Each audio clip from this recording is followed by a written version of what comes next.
Vous suivez Soleil Levant TV et vous avez raison, c'est l'heure du journal. Voici les titres. Audience au palais de la Marina, Peng Jintao, ambassadeur de la Chine près le Bénin, a été reçu par le président de la République, Patrice Talon, ce mardi 29 octobre. Plusieurs sujets étaient au cœur des échanges. Vous suivrez un extrait des propos de l'ambassadeur en fin de mission à sa sortie d'audience. Gestion du ministère de la décentralisation de la gouvernance locale, Raphaël Akoteyong, en présence des différentes autorités administratives, a fait le point des activités menées au sein de son ministère. Compte rendu avec Bérangère Boléan. La patrie ou la mort, nous vaincrons. Le Burkina Faso retourne à son ancienne devise suite à l'adoption du projet de loi constitutionnelle pour la révision de la constitution du Burkina Faso. Le chef de l'État, Patrice Talon, a reçu en audience l'ambassadeur de la Chine près le Bénin, Peng Jintao, ce mardi 29 octobre 2024. Au menu des échanges, la décision temporaire du Bénin de permettre le chargement du brut nigérien via le pipeline et les relations d'amitié entre la Chine et le Bénin. Peng Jintao à sa sortie d'audience. Nous sommes reçus par le président de la République. Nous sommes informés de la décision du gouvernement béninois de l'autorisation du chargement des pétroles de pipeline Niger-Bénin. Et aussi la décision du gouvernement béninois de continuer de renforcer la coopération dans ce projet avec Warpoko. Ce projet Pipeline Niger-Bénin, c'est un projet de coopération tripartite. La Chine, le Bénin et le Niger. C'est un consensus de nos trois pays. Les deux pays sont pays frères, amis de la Chine. Les deux pays sont frères millénaires.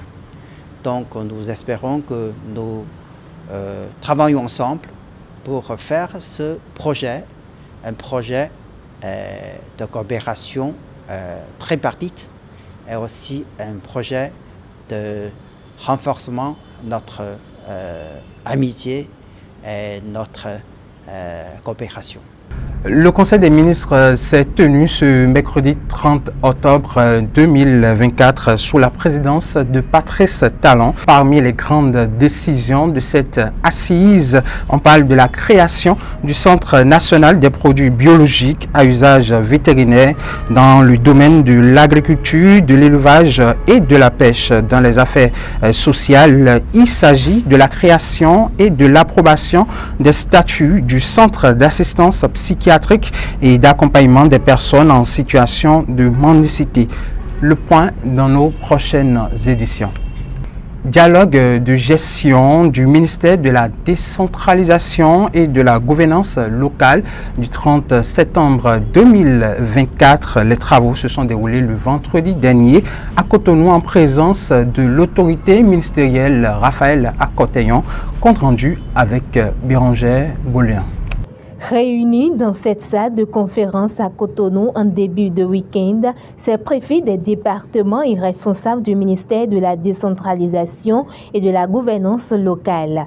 Ils échangent sur l'allocation budgétaire pour la période estimale de 2024. Raphaël Akoteyong, ministre de la décentralisation et de la gouvernance locale, a expliqué le réel but de cette rencontre et profite de l'occasion pour présenter les résultats obtenu fin septembre 2024.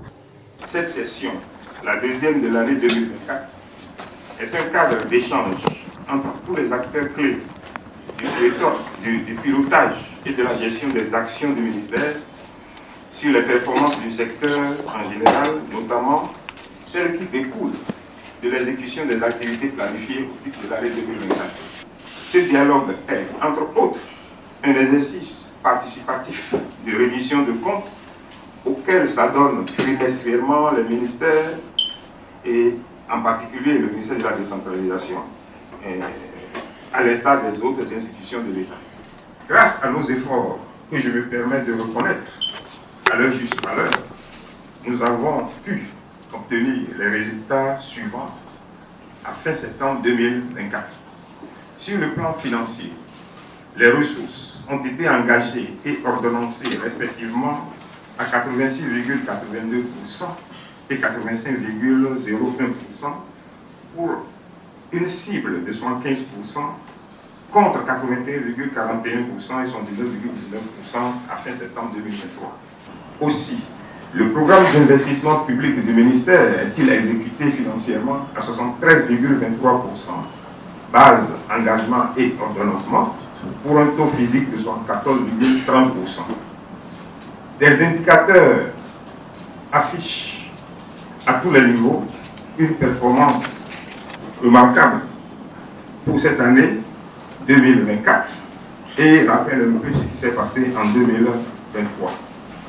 Ce tableau reluisant présenté est en droite ligne avec la volonté du gouvernement d'impulser le développement de notre pays par le truchement des réformes courageuses opérées dans le secteur de la décentralisation. Je voudrais, par cette même occasion, réitérer mes remerciements à tous les acteurs et parties prenantes du secteur, notamment les partenaires techniques et financiers et les organisations de la société civile, pour leur disponibilité et leur engagement renouvelé à contribuer à nos côtés à l'amélioration de la gouvernance locale au Bénin. C'est donc confiant en un avenir reluisant du secteur de la décentralisation au Bénin que je déclare officiellement ouvert ce jour, vendredi 25 octobre 2024, les travaux du dialogue de gestion au titre du 3e trimestre 2024. Communication, débats ainsi que des recommandations ont été formulées par les acteurs présents afin d'améliorer les performances de l'année 2025.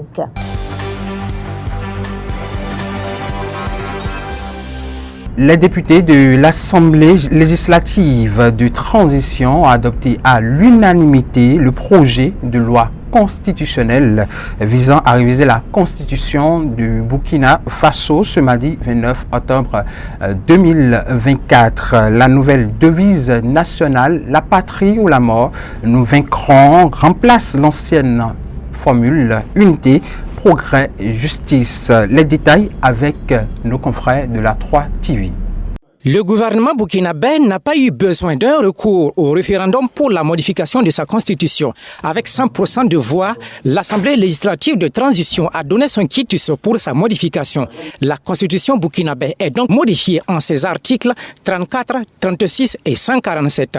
La disposition 34 de la constitution est relative au changement de sa devise en la patrie ou la mort, nous vaincrons. C'est donc un retour à l'ancienne devise initiée par les pères de la Révolution d'août 1983, justifie le ministre chargé de la Justice et d'Assaut, Rodrigue Bayala. La révolution de 83 était en avance sur les temps et sur tout.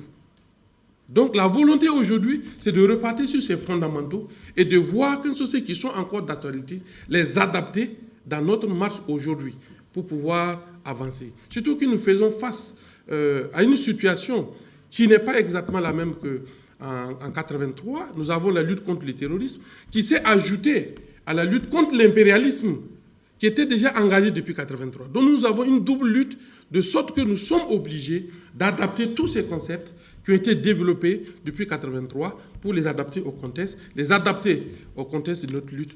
L'article 36, lui, est relatif à l'institution d'une administration spécifique auprès de l'institution président du Faso. Sur cette disposition, le ministre chargé de la Justice indique qu'il s'agit de créer un cadre juridique pour permettre à l'institution de mieux s'organiser face aux différentes réalités. L'indépendant ne voudrait pas dire l'isolement. Parce que la République, c'est une chaîne. Et ces trois pouvoirs constituent des maillons. Si un maillon doit s'isoler parce qu'il est indépendant, la chaîne ne fonctionnera pas. La République ne fonctionnera pas. Il y a des réalités qu'on ne dit pas.